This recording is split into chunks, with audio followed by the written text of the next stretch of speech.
I guess what I want to do is in life now, rocking on that brilliant age of 55, going on to 56, only feeling like I'm 12. I just want to live life, but give other people just this purpose and empowerment to be able to serve themselves and to serve others as well.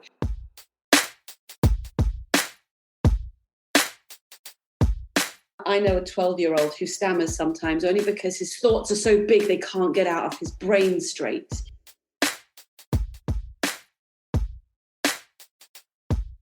Are they the 2020s whoopee cushion? Now then, Ludo, we're not even going down the route of talking anything as vile as that now. You're really lowering the tone of the conversation, okay? We don't do any sort of raspberry noises or things like that. This is the intelligentsia. Welcome to the Qualified Tutor Podcast.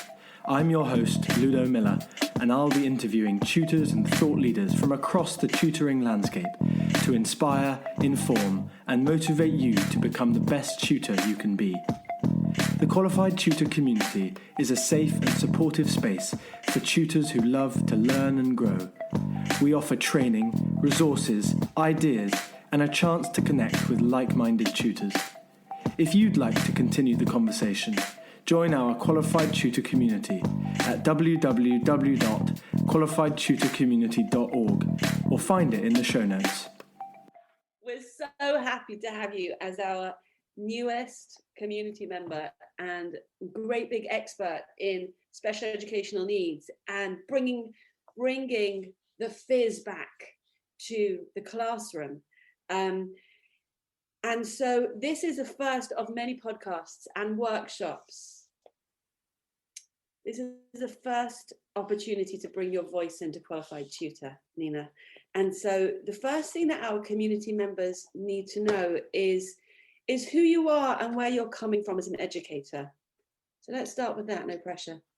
Okay, so can I just say, first of all, I am absolutely having a woohoo moment and I'm so privileged to be on here with you. It's like, I'm doing a little bit of a chair dance and probably some of you can't even see me doing that because you're tuning in and listening right now. But my rather gorgeous, glamorous, beautiful figurine, which I've worked for years to look like this, are gently sort of moving from side to side in that sort of like, that sort of wiggly mode. So officially, my name is Nina Jackson. And I bet you can't tell that I'm actually proper tidy, lush like Welsh in it. But I am. And English is actually my second language.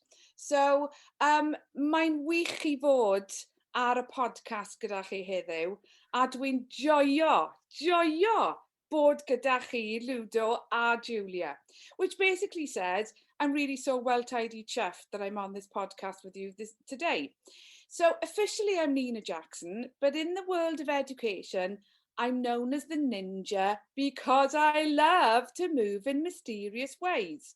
Now, when I say moving in mysterious ways, I'm not the fastest kid on the block, shall we say, with regards to my physicality, but my brain is a little bit speed-like sometimes, and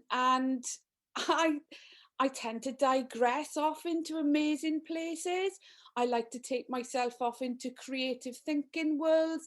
I like to watch people and digest how they respond, particularly children and young people in classrooms. And I think if you were to Google this Nina Jackson person, I guess you would see somebody who on paper is an international mental health advisor. And let me have you know that international means if you get on a plane from Cardiff and go to Ireland, because you're crossing the water, that makes you international.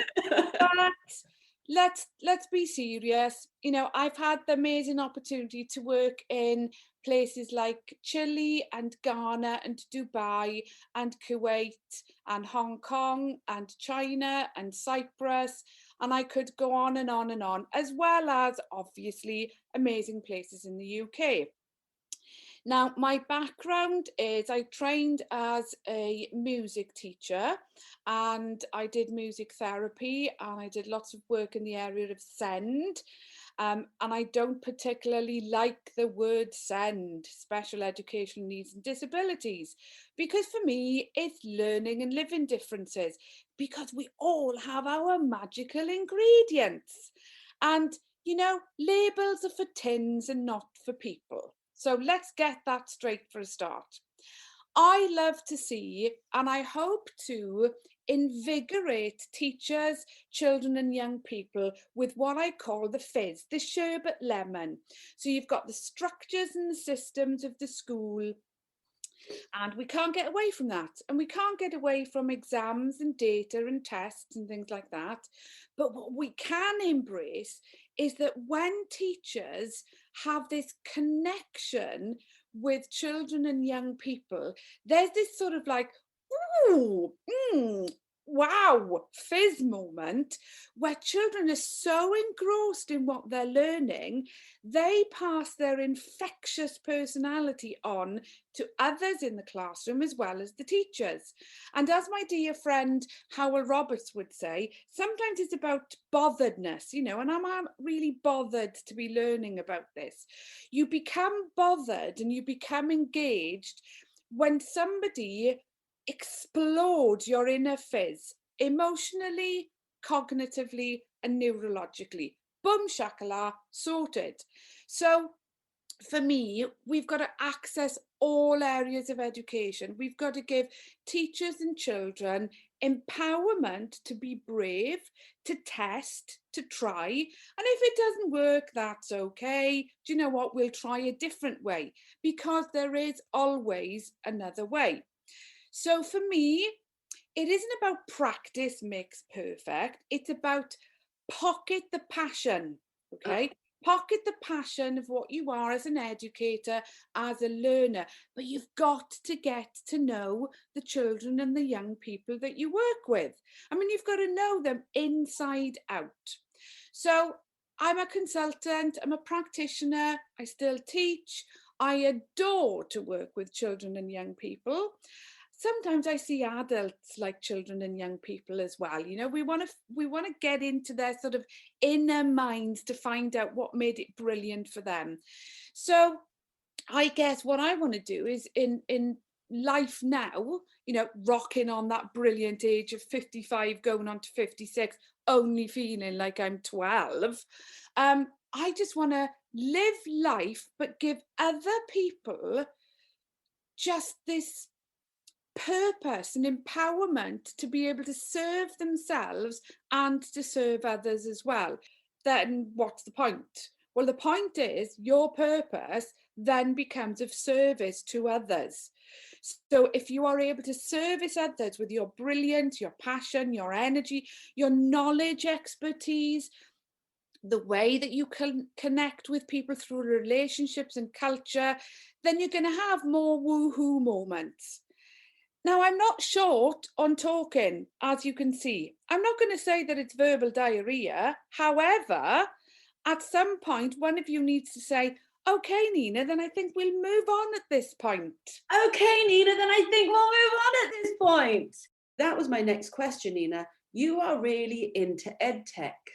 You're a bit of a world leader in EdTech, aren't you? And what's so lovely about that is that you're taking your compassion for the students and putting it together with technology and creating something that's, I mean, it's very beautiful and artistic, your approach. So talk to us about how technology is going to unlock learning for our students. Oh, where do I start? Have we got 3 hours? Yeah, sure, go ahead. Now, let's think about this. We as humans have this amazing thing called the thinking brain. And digital technology has on par an amazing thinking brain.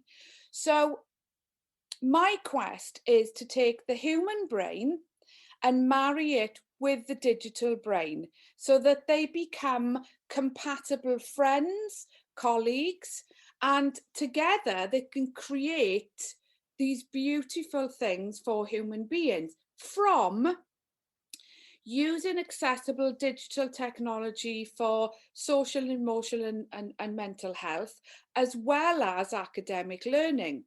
So for me, it's you've got to think about what's happening in your thinking brain to communicate with the digital brain what it is that you want it to do. And then what the digital brain will do, it'll come back to you and go, ooh, I quite like some of those ideas, you know. Let me see what I can conjure up for you. And the digital brain can then present and represent your thinking, not only in a visual sense, but also through audio as well. I mean, we're doing a bit of a podcast now, and none of you can really see our faces, but you can hear the energy in our voices and maybe the tiresome few words that get stuck if you get a little bit of brain fog. And talking about brain fog, occasionally this is where the digital brain can come in and help you. So if we look at accessibility, particularly to do with our learning and living differences, imagine that your brain is like, sometimes my head turns into sort of like a spaghetti head, okay? And the spaghetti is all sort of like mashed together. And there's all these different sort of thinking strands going on, but I'm finding it really difficult to unravel my thinking. But I don't have enough time to write it all down. Or maybe I've got a little issue of dysgraphia and people can't read my writing. So what I will do, I will go to my digital brain and I will grab it and I will immediately use the speech to text. Now, what the speech to text can do for me, it can collate and collect my oracy, my words, okay, in super speedy time, faster than I can even write it down, and it can take it and produce it into text. Which app do you use, Nina? Because you were recommending one app. Yeah, so with accessibility, with the speech to text, on all iOS devices, those are the Apple products, so on iPad, on iPhone, and on MacBooks as well. They're in the accessibility feature in settings. You go there and you link into spoken content. And when you go into the spoken content, you choose how fast you want the special digital brain to speak back to you. And did you know you can have it in different voices and different languages? Oh, it's so brilliant. It's fantastic. And also there's pronunciations. Right. Now, in the world of the ninja, if you've got these stud sort of things that go in your ears, yes, they're not ears, because for me they are years, and they are earrings, not earrings. So my digital device didn't recognize earrings, because if I had it on the UK voice, it wanted me to say earrings. Yes. So there is a facility there for pronunciations in all sorts of different languages. So let me drill right down. You're telling me that if a student is struggling with their spaghetti brain because they've got so much going on in there, they just can't. I know a 12-year-old who stammers sometimes only because his thoughts are so big they can't get out of his brain straight. Yeah. So you want to turn them sideways so that he can get them out. You're telling me that by giving him a speech to text, you're going to help him to get it all out there and communicate his own intelligence in a way that seems to him too difficult on a pen and paper. Absolutely spot on. You are going to grab the magical moments of the immediate thinking rather than, okay, let me have a think. I need to write this down. But if I write this down, I've just forgotten what I was about to say. But if you just say it, the speech to text grabs it immediately and it turns it into this fantastic written text. Not only are you getting a boom shakala woohoo moment, but the self-esteem and the confidence that this young person or adult will get. I mean, imagine, Julia, Imagine now that you're swanning down Waitrose, or more like me, down the middle aisles of Aldi or Lidl, because they are fantastic places of wonder. And you suddenly go, oh my gosh, I've forgotten to write that stuff. You can take your digital device, press the microphone, speak into it as you're picking something off the shelf, and immediately it's taken your speech to text, and you're ready to whoosh it away anywhere you like. And when I say whoosh, I mean send it, or keep it, or copy it, or paste it. Are there children who get frustrated because, and adults, simply because it's just too hard to capture all their thoughts? And are you suggesting that by giving them this speech to text in this way to record their thinking, it actually de-escalates things for them?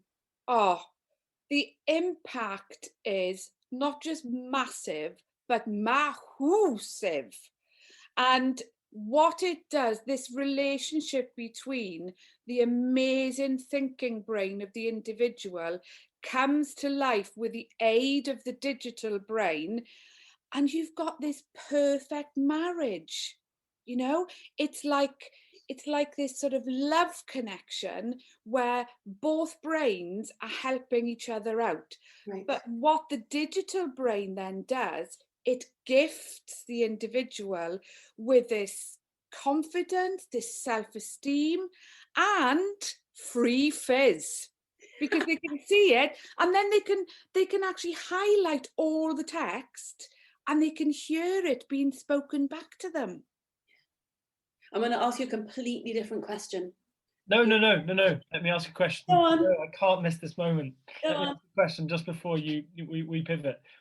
Nina, what are your top tips for how to use this? Just very quickly, top 3 tips for how to get the most out of speaking into a device. You speak brilliantly slowly, which must help to capture it. Is there anything else that, putting into practice right now, if I was sitting here with the app, I should know? Right, okay, you've got an iPhone there, Ludo, haven't you? I do. Okay, so if you were to send me a text message now, and you know you've got plasters on all your fingers and you want to get it really, really quickly, what you would do is go into the keyboard, press the microphone and speak, and it would do it for you. Literally, boom.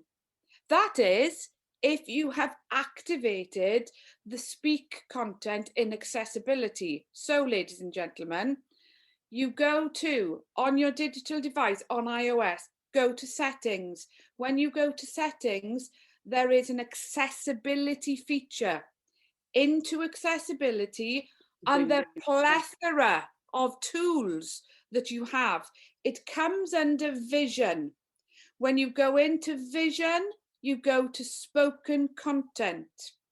Audio visual. Yeah, so then you go into spoken content and you turn your speak selection on. Okay, then you've got a speaking rate function at the bottom with a turtle to a hare, and you can decide how fast you want that speech to come back at you. Plus you can test the voices. Now, once you've activated that and you go into any application on your digital device that has the keyboard, on your keyboard, a microphone will appear. And when you tap the microphone, you may speak to your digital device, and your digital device will capture your speech and turn it into text. Super. Shakala. Got it, Ludo? 100%.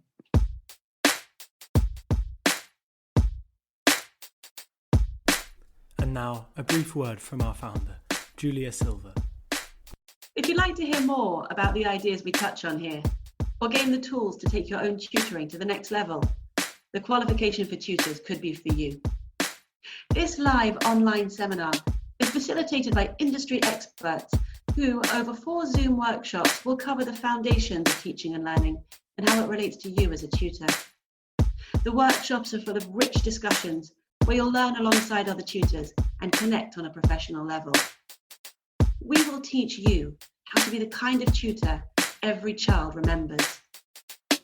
Visit our community space at qualifiedtutorcommunity.org and sign up now for our transformative course. We'll see you there. Okay, last question, because we're going to keep these nippy so that we can do lots of them. Ready? Eye contact. Oh, When yes, when no. eye contact specifically when you're checking in with the student with regards to two things: academic progress and emotional well-being. The connection that the eyes can have with another person, even if that child or adult is looking down, you still need to look at them directly, because the connection of the eyes are so magical in giving warmth and reassurance, with sometimes without even any words at all. You know, if you've got a child in your group, or you're doing one-to-one tutoring and something's not quite going right, what you can do is you can just give them what I call the sort of that little open-eyed, I don't think I'm very impressed with you there, look, okay? But then when you've got your soothing, supportive eyes, especially if your head is slightly tilted to one side, which gives that very sort of warm, supportive blanket impression, what you're doing is you're connecting emotionally with somebody straight away. And what your eyes are saying, I'm here as an adult, as your friend, as your supportive individual, both academically and socially. Now, sometimes not going in with the eye contact is also quite good as well. And so if you choose to not have the eye contact and look away, it's saying, I don't think I'm going to actually connect with you right now, because the way that you're speaking to me or the way that you're approaching this is quite displeasing. You don't need to have I don't like the way that you're doing that. Just the slightly tilting of the head to one side where you take your gaze away immediately says, this is not happening for me. And when you see things change, you know, when you hear or feel it, you bring back the gaze and you give the slight little nod of the head, but also you raise the eyebrows with the sense of eye approval, we call it. We go, aye, aye, here we go. Not a Captain Birdseye fish finger moment. However, it's saying that, yeah, do you know what? I'm really pleased with you there. And from Del Monte. Yeah, absolutely. And I'm not going to use words. I'm just going to give you my eye contact, which is positive right now. I've heard you use the phrase catch them being good. Oh, yes. Yes. And they can be, you don't, when I did this once in my class, I went, gotcha, caught ya. The kid said, sorry. Yeah, done wrong. Just one of those little bit of sort of being great moments. Yeah. And then the other kids were going, well, what about me? What about me? That's right. And sometimes when you catch them being good, there are so many ways that you can share your pleasure of what happened there. You know, you can do a simple thumbs up, or you can almost give an emoji face reaction, or you can just go past them, yeah, and you can maybe, you know, slip a little note, or I've got this fantastic device called Paperang.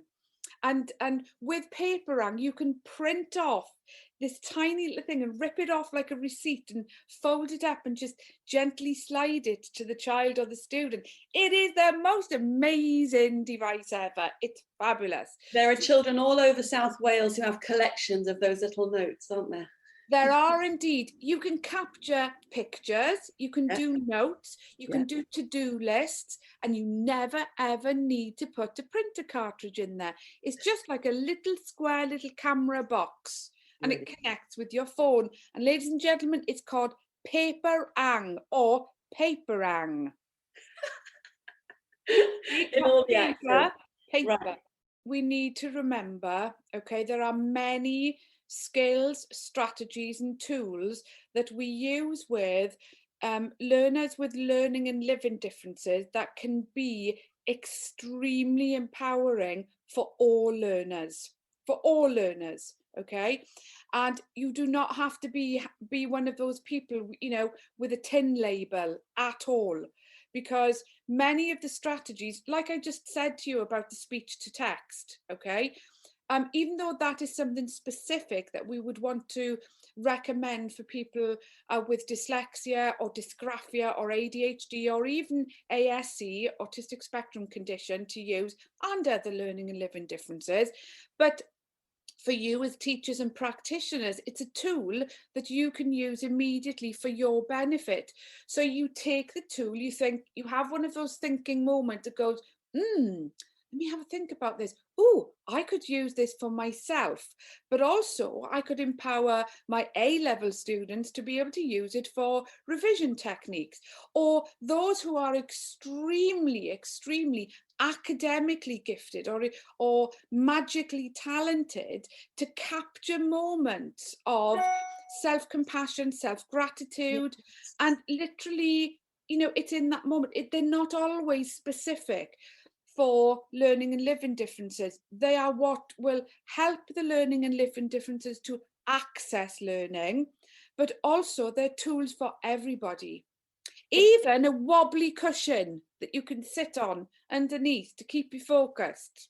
I suggest you get one. That's a good idea. Yes, wobbly cushions are brilliant. A very good idea. Are they the 2020s whoopee cushion?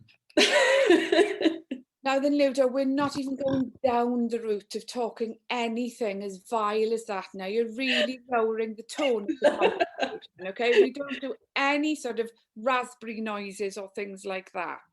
This is the intelligentsia support. Now I realise. Okay, thank you so much for your time. It was a fantastic beginning. Absolutely thrilled, and thank you so, so much. Now just tell us about the book before we wrap up.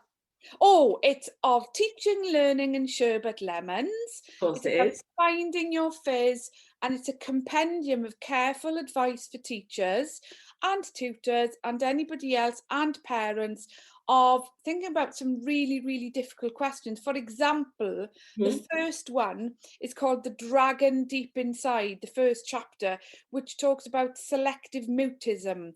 And it's very important to give you tips, tools and tricks to take away with you. And there's a beautiful poem at the end of it about what it's really like to be a selective mute. And right now, there is a code, NQT30, that if you go to crownhouse.co.uk or to Independent Thinking Press, even though it implies it's for NQTs only, the computer does not know that you're an NQT. So basically, it's for everybody. Shove in the NQT30 and you'll get 30% off. No, not 25, that's 30% off. Ludo, we're not waiting for Christmas. We're doing Thanksgiving presents this year. And Christmas. And Christmas. And Hanukkah. All 8 days. Brilliant. Okay, goodbye, my friends. See you soon. Thank you, everybody. See you soon. You're the best. Bye. Bye. Bye.